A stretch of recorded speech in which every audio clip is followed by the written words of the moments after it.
السلام عليكم ورحمة الله تعالى وبركاته. مرحبا بكم في وصفة جديدة. جبت لكم اليوم العجة التونسية بطريقة سهلة وخفيفة وتوالم يعني الوقت اللي رانا فيه راه بدات السخانة وكامل. بدينا نحوسوا على الأكلات الخفيفة اللي هكذا نستعملوها غير في المقلاة وتطيب بسهولة وما تديش وقت. مكونات بسيطة موجودة في كل منزل، جات بنينه بزاف وهايله يعني في المنظر وفي البنه. يقول لك العين تاكل قبل الكرش. نروح نشوفوا الوصفه ونشوفوا الطريقه. المكونات اللي فيها سهله وبسيطه. عندك نسحقوا بصله متوسطه الحجم نقطعها مربعات صغيره، 3 سنينات ثوم ايضا نقطعهم، طرشي درت هنا بالالوان الاخضر الاحمر البرتقالي، واللي كان عنده موجود غير طرشي الاخضر عادي. ونسحق ايضا مرقاز، انا هنا كان عندي نوعين تاع مرقاز. الكميه اللي حبيتيها على قد يعني شحال نتوما في العائله، يعني من 5 حبات عادي للفوق تقدري ديري. انا المرقاز نطيبه وحده، يعني ندير مقله تسخن ونحطو يتقلى عادي بلا زيت وحده. ما نحبش الماكله كي تجي ميدومه بزاف يعني. واللي يحب هذاك يدام تاعو يديروا كي يكون الطيب يديروا يطيب مع العجه. انا نسبق انا نطيب في مقله، طيبت المرقاز تاعي وحده ودوك نروح نشوفوا كيف درتو. درت 2 مغارف زيت في مقله، خليتهم يسخنوا. كي سخنوا هكذا اضفت البصل، الثوم والطرشي. كاين اللي يقولوا طرشي كاين اللي يقولوا فلفل. الفلفل الاخضر والفلفل الاحمر والبرتقالي يعني، واللي ما عندوش عادي يدير غير الفلفل الاخضر. يعني هذا الفلفل الاحمر البرتقالي يعطي لون هايل في الماكله، وايضا يعطي بنه شابه اللي حاب يخدم به. ايضا نحو المكونات واش نسحق. عندي ملعقه صغيره ملح، فلفل اكحل، فلفل اسود يعني نص ملعقه، نص ملعقه كركم، كرويه، الكمون برك نسحق ملعقه، ونص ملعقه تاع عكري احمر ولا فلفل احمر. واللي يحب يدير فلفل حار يستعملوا. كل صديق كل واحد كيف ياكل الماكله تاعو، اذا ياكلها حاره بزاف هنا يستعمل فلفل الحار. نخلي الماكله هكا نحركهم باش يدخل المكونات مع بعضهم بعض على نار هاديه.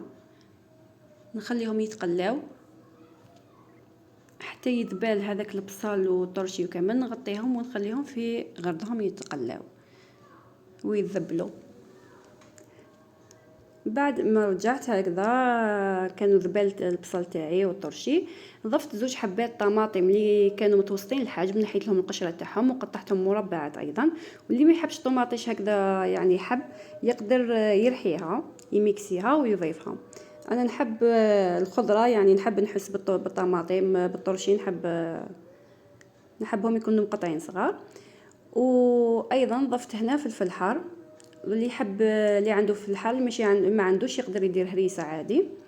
بعد ما الطوماطيش هكذا ذبالت نقبض فرشيطه نصيغر نعصدها شويه شويه يعني الطماطم ماشي حاجه.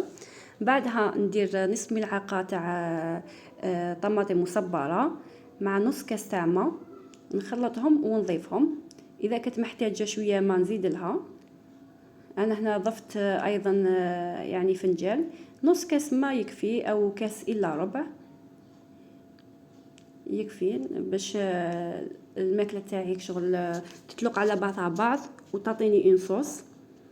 نغطيهم ونخليهم يذبلوا مده، نخلي هذيك لاصوص تطلق مع المكونات واحد 5 دقائق هكذاك. هنا المرقاس تاعي كان طايب، درته في مقله طاب، بديت نضيف فيه العجه تاعي. النوعيه تاع المرقاس تلعب دور، كيكون النوعيه تاعو شابه وكامل يعطي بنه اكثر. نخليه مده 5 دقائق يطلق مع المرقه وكامل، ومن بعد نروح نضيف البيض تاعي ولا الدجاج. انا درت هنا 4 حبات وكل واحد شحال يحب يعني على حسب الاسره وعلى حسب كل واحد كيف يحبها. ضفت البيض ونعاود نغطيه ونخليه يطيب في غرضو هكذا. اللي يحبوا طايب واللي يحبوا نص طياب يعني هذه تعاود تولي اذواق.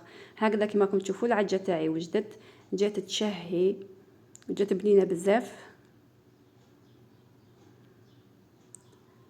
ولا غير جات روعه يعني. ماكله خفيفه وسهله بعد ما خرجنا من رمضان وكامل عينا من الطيابات. هذه اكله خفيفه سهله التحضير، نتمنى انكم تجربوها ان شاء الله. ونتلاقاو في وصفات أخرى إن شاء الله. جربوها. إلى اللقاء.